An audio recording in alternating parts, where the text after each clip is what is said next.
comes from the US as well. Yes, because we have to unite ourselves in the miracle, the universal miracle of peace in humanity has to come as a community of a shared future. As President Xi says, we have to conquer it at with the strength of our courage, our bravery, our union with the truth at the head, and us, the Christians, this beautiful Christian people, to rise in prayer and rise the prayer as a shield to break all of the hate and the evil, and for us to continue reigning with what we have, and we have conquered the peace, the perpetual peace.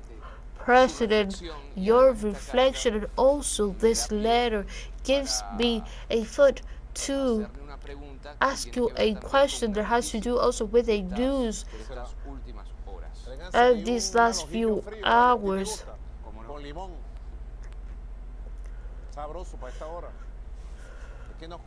It's a few hours ago we had some food that was very delicious that I want to thank the person that sent it to us. An Arabic food, Ernesto Villegas, an Arabic food. It was lentils made in an Arabic way. It was very delicious. It was a rice that had many things. They had chicken. It was a rice with Arab chicken and empanadas, also very big ones that they have, and rice with shredded meat, and also some lentils. And what else did we have? It was that and other things, but it was salty, and since yesterday I've been very thirsty, but it was very delicious. We enjoyed yesterday Sunday sharing with an Arabic family the news of the last hours, and I quote, Trump evaluates conversing with Maduro, which means you. The President Trump said this Sunday that it is looking at talking with the President of the Bolivarian Republic of Venezuela. An open quote, I say, we might have conversations with Maduro and we will see how they come out. But I imagine the Bolivarian government want to talk. End of the quote. That was from yesterday or today? That was from last night, because today there was also some statements there at the Oval Office. I believe that the most powerful thing that a true political leader can have is the word. And the written word is there forever.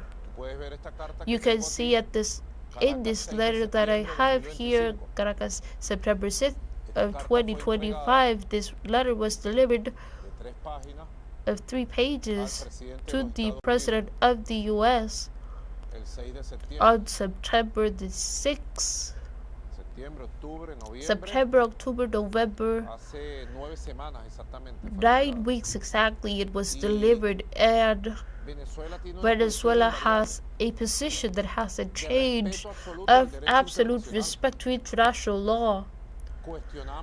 We firmly question the threat of the use of force, or the use of force to impose wars in the relationships between countries, and we ratify what is said by the UN Charter, what is said by our Constitution, what is said by our people.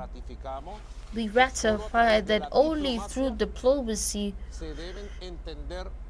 the free countries should understand themselves, the governments, and only through dialogue should they look for common points in subjects of interest to both parties. That is our unchangeable position, the position that doesn't change, the historical one of Venezuela, that I learned with Commander Chavez as a president when I was the foreign minister, and which is expressed in this letter, is that the dialogue is the way to look for the truth and the peace, and that peace doesn't have an alternative.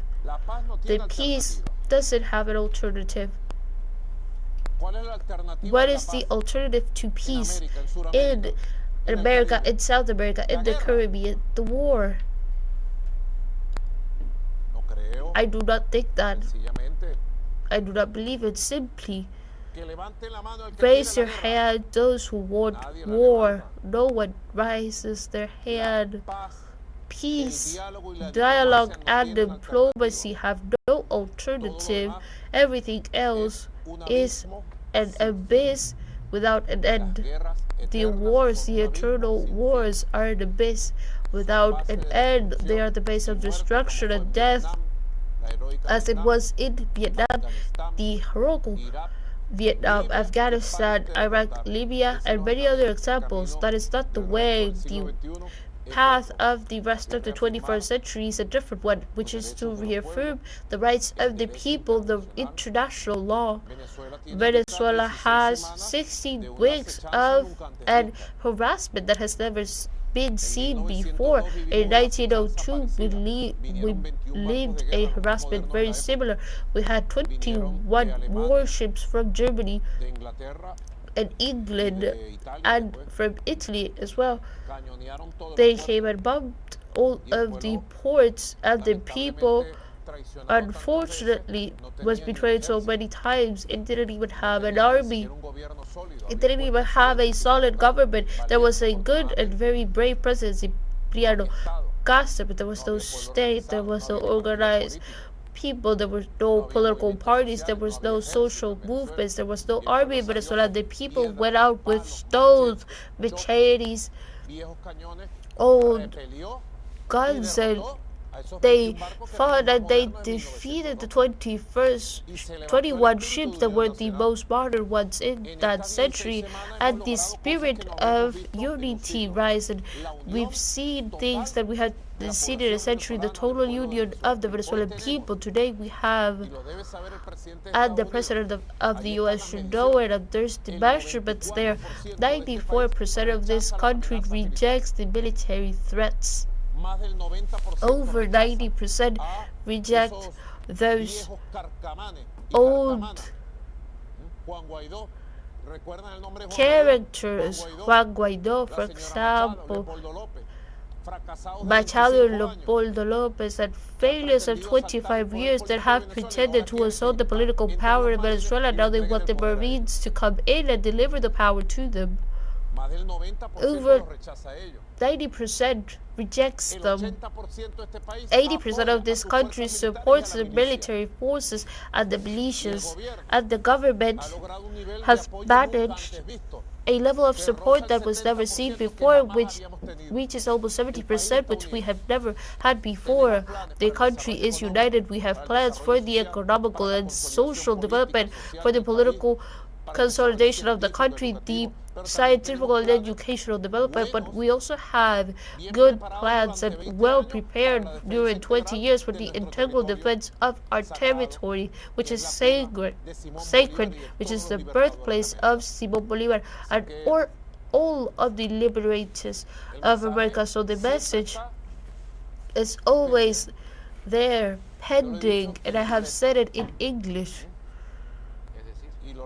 and I will repeat it. Dialogue.